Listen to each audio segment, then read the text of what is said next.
Nous apprenons que la puissance et la force que nous recherchons sont déjà présentes en nous, et que les maîtres extérieurs ne sont qu'un substitut pour une reconnaissance qui n'a pas encore été réalisée. Nous sommes cependant souvent limités par notre vision limitée et nos croyances, qui peuvent nous emprisonner. Il est donc important d'apprendre à nous connaître, à nous aimer, à nous accepter et à nous accueillir pour notre propre développement intérieur. Le travail de pratique et de temps permet de nous connecter directement à la source du divin et de la puissance intérieure, qui nourrit et transforme notre conscience intérieure. La méditation et l'appel au divin créent un canal qui nous permet de changer profondément, même si nous ne nous en rendons pas immédiatement compte. Cela peut également entraîner un déblaiement des conditionnements et des problématiques que nous avons en nous.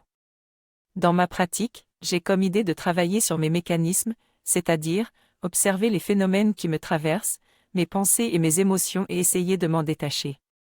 Cela m'aide à ne plus être jugeant et critique envers moi-même et les autres. Il faut comprendre que nos espaces individuels sont à l'image des plans universels de conscience. En se retirant dans un espace plus profond de méditation, nous pouvons simplement identifier, changer ou même modifier la nature de notre fonctionnement et apprendre à apprécier de manière détendue les phénomènes qui nous traversent.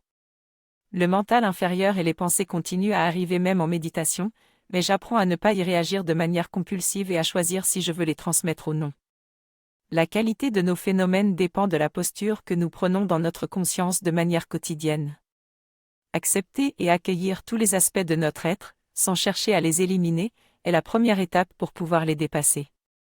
Le travail de présence et de méditation va nous amener à amener notre conscience d'autres points d'assemblage perceptif, à descendre doucement de plus en plus proche des plans psychiques et du cœur, et à nous dégager du mental inférieur pour nous rapprocher de la force divine. Cette force divine peut contrer les pensées néfastes et nous aider à redescendre dans un espace plus bas, plus apaisant. Je partage mon expérience personnelle de méditation et de pratique spirituelle. J'explique comment j'ai réussi à explorer des espaces intérieurs plus profonds grâce à la méditation, en musclant mes circuits neuronaux et en créant des connexions neuronales plus efficaces. Je souligne qu'il est important de faire confiance à notre propre guidance intérieure et de continuer à pratiquer régulièrement, même si nous n'atteignons pas immédiatement des états de réalisation ou des niveaux avancés de conscience. Je partage également une anecdote sur un homme qui a eu 250 darshans avec un maître spirituel en Inde, soulignant que chaque personne est unique et que notre évolution spirituelle est personnelle.